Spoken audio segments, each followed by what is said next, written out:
Oi, oi, oi. Oi, tudo bem? Oi, oi, oi. Oi. Oi. Oi.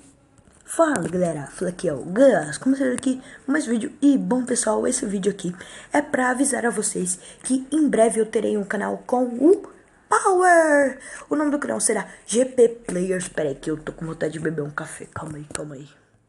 Então, galera, como eu ia dizer, o nome do canal é GP Players.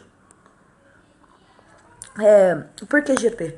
Porque é Gus Power. E Players porque a gente é jogador. Será? Acabou. Tá, acabou. Sério, acabou. Depois vou lá pegar mais.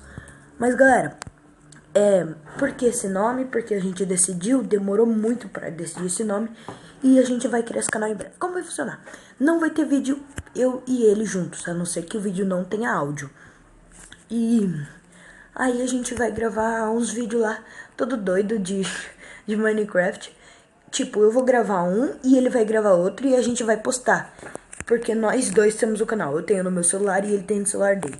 Então a gente vai ver com o Teonic se ele faz uma speed art pra gente, né? Uma speed animation. Eu vou deixar aí na descrição um vídeo do Teonic e outro vídeo do Power pra vocês visitarem o canal dele. E por favor, galera, vão lá e visitem, tá bom?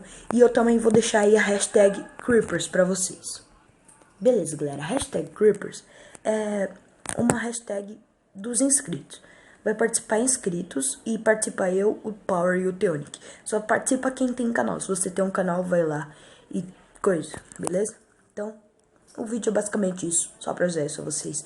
Tá? Hashtag Creepers. Vocês mandam aí seu nick no Minecraft e o nome do seu canal. Então, valeu, falou e tchau.